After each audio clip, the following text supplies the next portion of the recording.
हंसते रहो। हंसने की 100% गारंटी है साहब। इसी तरह से हंसते रहने के लिए मेरा चैनल जरूर सब्सक्राइब करें। लखनऊ में एक तोता रोज सुबह अपने मालिक को उठाने के लिए कहता, हुजूर जागिए, तारे मध्यम हो गए, चांद चांदनी सब सो गए, आपने भी तो काम पर जाना है। फिर मालिक का तबादला पंजाब में हो गया।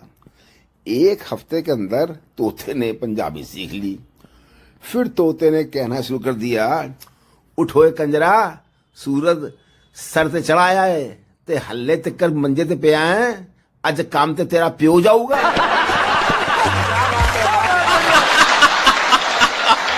वाह वाह वाह। नेपाली नौकर सुबह सुबह, ओ साहब जी मोटर खराब हो गई। साहब जी बड़ा परेशान, अब क्या करूं, इस कमबख्त मोटर को भी सुबह ही खराब होना था। नौकर, क्या करूं साहब जी, फेंक दूं इसको क्या? साहब जी, पागल हो गया क्या, शाम तक ठीक करवाता हूं।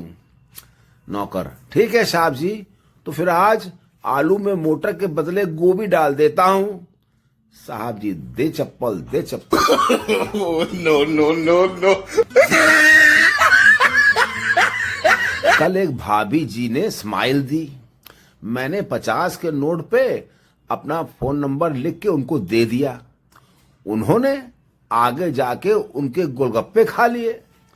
अब गोलगप्पे वाले का सुबह से 10 बार मैसेज आ चुका है, कैसे लगे गोलगप्पे। हद हो गई यार, पूछना भी पाप है। आज किसी ने सुबह एक भोपाली बच्चे से ऐसे ही पूछ लिया, स्कूल जा रही है क्या? बच्चे ने बड़ी विनम्रता से जवाब दिया, तुम्हारा बापू स्कूल ड्रेस पहना के तुम्हें हनीमून पर भेजते क्या? कमल शाम से, यार मेरी पत्नी तो एकदम पागल है, हमेशा साड़ियों की फरमाइश करती रहती है। परसों एक साड़ी लाने को कह रही थी, आज सुबह फिर एक साड़ी मांग रही थी। शाम, अजीब बात है, वह इतनी साड़ियों का क्या करती है? कमल, पता नहीं, मैंने कभी साड़ी लाकर तो दी नहीं। नौकर, साहब आपका कोई क्लासमेट मिलने आया है। मालिक, तेरे को कैसे पता कि वो मेरा कोई क्लासमेट है? नौकर, जी उसने पूछा ढक्कन घर पे है क्या?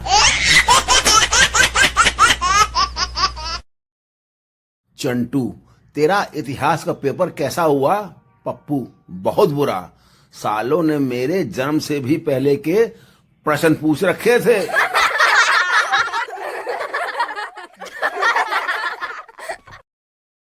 लोग तो इतने खाली बैठे होते हैं कि चींटियों का रास्ता देखकर बता देते हैं कि अब ये किधर जाएंगी ही।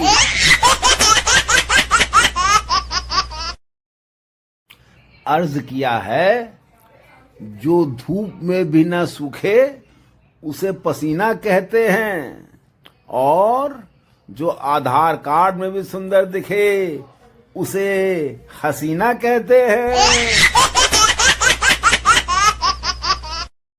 पता है अपने भारत में खोई हुई चीज कैसे ढूंढते हैं? उठ, तेरे नीचे होगी।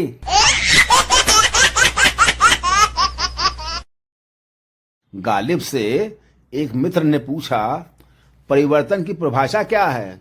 गालिब, जो कभी लिपट जाया करती थी बादलों के गरजने पर, वो आज बादलों से भी ज्यादा गरजती है।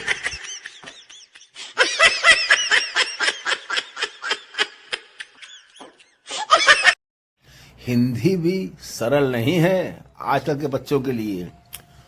टीचर, राम स्वरूप बीमार था, फल स्वरूप मर गया, सब लोग इसका अंग्रेजी में अनुवाद करो। पप्पू, मास्टर साहब, अगर बीमार राम स्वरूप था तो फल स्वरूप क्यों मरा? टीचर, मूर्ख, इसका मतलब है राम स्वरूप बीमार हुआ, परिणाम स्वरूप मर गया।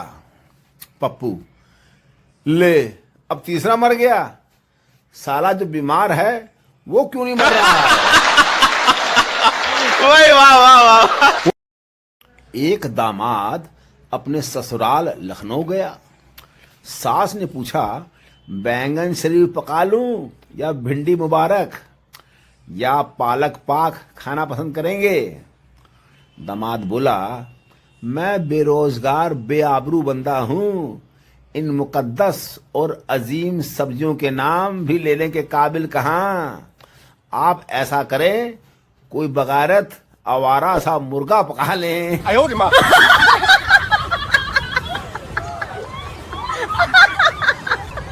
गांव में आधार कार्ड बन रहा था। कंप्यूटर ऑपरेटर ने एक महिला से पूछा, तुम्हारे घर वाले का क्या नाम है? कॉलम भरना है। महिला बोली, हमारे यहाँ घर वाले का नाम नहीं लिया जाता। ऑपरेटर, कुछ हिंट दो, मैं भर देता हूं।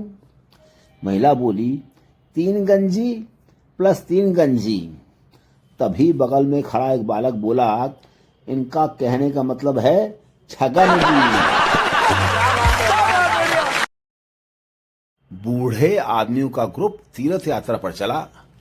गाइड ने कहा, कल सवेरे जल्दी नहाकर दर्शन को चलेंगे और याद रहे ये तीर्थ यात्रा धाम है, इसलिए रास्ते में आजू बाजू औरत स्नान करती हुई दिखेगी, पर ध्यान मत देना वरना बहुत बड़ा पाप लगेगा, और अगर गलती से दिख जाए तो उसे नजरअंदाज करना और हरिओम बोलते हुए आगे बढ़ते रहना। दूसरे दिन जब वो चले तब वो थोड़ा ही चले थे कि एक बोला, हरिओम। बाकी सारे एक साथ बोले, किधर है किधर है? गाइड, सालो तुम लोग नहीं सुधरोगे। वाह वाह वाह। ज्ञान की बात, आलू को काटने के बाद धोया जाता है और टमाटर को काटने से पहले। ऐसे ही रोचक ज्ञानवर्धक जानकारी के लिए बने रहिए हमारे साथ।